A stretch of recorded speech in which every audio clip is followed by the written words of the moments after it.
दो दो बच्चियां की हत्या हो चुकी है। आपको बता दें कि गरीब की बेटी है तो यहाँ कोई भी शासन पे प्रभाव नहीं पड़ा है। दो दो बच्चियां की जो है हत्या हो चुकी है। इसी जगह पे किसी बड़े घर की बेटी होती या किसी बड़े अफसर की बेटी होती या बड़े नेता की बेटी होती तो शायद पूरा बिहार का ये मामला हो जाता, लेकिन ये मामला सिर्फ और सिर्फ मधुबनी तक सिमट के रह जाएगी और वो भी एक कोना में दुबक कर के ये घटना रह जाएगी। जब सुरक्षित हम नहीं है तो फिर ये व्यवस्था कानून राजपाट किस चीज़ के लिए है? लेकिन क्या फेंक दिया गया, 3-3 दिन पर लाश मिलता है, परिवार के लोग मरनाहट इसी में बउआ रहा है। ये दोनों घटनाएं जो है सो मधुबनी के लिए और मिथिलांचल के लिए किस प्रकार की हैं? कलंक है, घटना नहीं है। कलंकित करके घटना का अंजाम ऐसा होता है मधुबनी जिला में जो हत्या हो जाती है और परिवार मरनाहट स्थिति में है, देखने वाला कोई कहीं नहीं। आज दो दो बच्चियां का लाश यहाँ पहुंची है जिसको हत्या करके फेंक दिया गया था। एक बच्ची की लाश पोखर से मिलती है तो दूसरी बच्ची की लाश सड़क किनारे मिलती है। एक बच्ची जो मधुबनी जिला के राजनगर प्रखंड के चिचरी गांव की है तो वहीं दूसरी बच्ची जयनगर प्रखंड के जयनगर बाजार स्थित राजपुताना टोल की है। दोनों घटनाओं का एंगल कुछ भी रहा हो, लेकिन जहां दो दो बच्चियों का हत्या हो गई है तो ऐसे में सवाल यहां के प्रशासन के ऊपर में उठता है या नहीं, आप लोग कमेंट जरूर करिएगा। साथ में यहां जिस प्रकार से अपराधी बेखौफ होकर के घटना को अंजाम दे रहे हैं ना, हम सवाल करेंगे यहाँ के सरकार से कि क्या बच्चियों को सिर्फ और सिर्फ कहते रहेंगे कि बेटी पढ़ाओ बेटी बचाओ, और जब ये घटना घट रही है तो हमारी बेटियां कितना बच रही है, ये सवाल है या नहीं है? बेटी पढ़ाओ बेटी बचाओ तो सरकार की इतनी चीज़ से हमारा बेटी कितना सुरक्षित है वो तो सामने आज देखे हैं।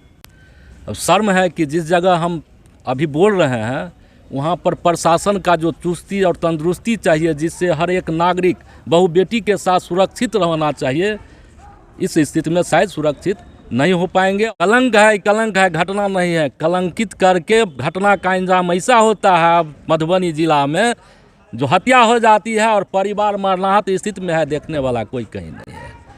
ये जो स्थिति है उसमें के कहाँ सुरक्षित है? अब जवाब उसका तो हमको कोई ऐसा नहीं ठोस बुझा रहा है कि कहीं से कोई संतुष्ट होकर कहे कि नहीं हम बिल्कुल सुरक्षित है। ये घटना देख करके तो आदमी अब क्या कहा जाए, यहाँ मानव का जिंदगी क्या है? कौआ चील के तरफ के नोच के खाएगा मनुष्य को, शायद देखने वाला नहीं बुझा रहा हमको कहीं कोई आदमी है। किस दिशा में जा रहा है? हम तो देख रहे हैं दिशा क्या कहेंगे, दशा बदलने की दिशा हो गया। आदमी को हैवानियत बेईमान इंसान शैतान बना के अब दिशा को बदलने का काम जो है आदमी मजबूर होकर गलत कदम उठाना शुरू कर देगा। जब सुरक्षित हम नहीं है तो फिर व्यवस्था कानून राजपाट किस चीज़ के लिए है? मनुष्य को सुरक्षित लोकतंत्र पद्धति क्या है जो हर आदमी सुंदर जिंदगी सुरक्षित होकर जीवे, हर को मान सम्मान मिलना चाहिए। लेकिन क्या फेंक दिया गया, 3-3 दिन पर लाश मिलता है, परिवार के लोग मरनाहट इसी में बउआ रहा है।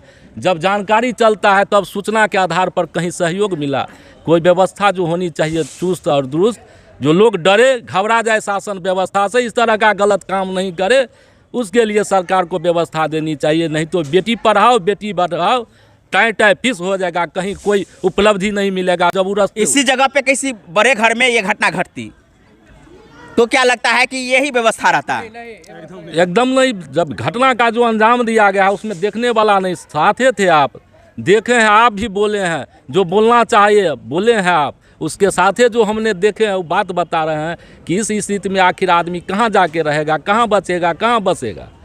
गरीब की बेटी है तो हत्या कर दीजिए। इन बेटियों को लेकर के जिस प्रकार की जो दशा जो है समाज में, वो यहाँ से सीधा सीधा दिख रहा होगा। आपको बता दें कि गरीब की बेटी है तो यहाँ कोई भी शासन पे प्रभाव नहीं पड़ा है। दो दो बच्चियां की जो है हत्या हो चुकी है। इसी जगह पे किसी बड़े घर की बेटी होती या किसी बड़े घर के किसी बड़े अफसर की बेटी होती या बड़े नेता की बेटी होती तो शायद पूरा बिहार का ये मामला हो जाता, लेकिन ये मामला सिर्फ और सिर्फ मधुबनी तक सिमट के रह जाएगी और वो भी एक कोना में दुबक करके ये घटना रह जाएगी। सवाल बहुत बड़ा है। ये जो व्यवस्था है हमारी बेटियों के साथ में जिस प्रकार से घटना को अंजाम आसानी तरीके से दिया जा रहा है, कहीं ना कहीं यहाँ के फेल्यूर जो प्रशासनिक व्यवस्था है वो सिर्फ और सिर्फ उजागर होता हुआ मधुबनी से दिख रहा है। बच्चियों के साथ में जो घटना घटी है ये क्या शर्मसार करने वाली घटना नहीं है। आप लोग इस वीडियो को अधिक से अधिक शेयर कीजिएगा ताकि ये बिहार के गद्दी पर बैठे नीतीश कुमार जो लगातार कहते हैं बेटी पढ़ाओ बेटी बचाओ, तो हमारी बेटियां बिहार में किस प्रकार से सुरक्षित है ये इस घटना से जग जाहिर हो चुका है।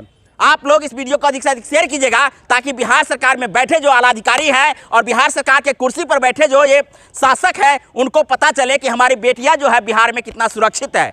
और खासकर मधुबनी प्रशासन जो आप सोए हुए हैं, घटना पे घटना हो रही है, क्या आपके प्रशासनिक तंत्र जो है सो फेल हो चुका है? आप लोग भी कमेंट करके बताइएगा कि हमारी बेटियां कितना सुरक्षित है और यहाँ के तंत्र किस प्रकार से इन अपराधियों के ऊपर लगाम लगाने में कामयाब है।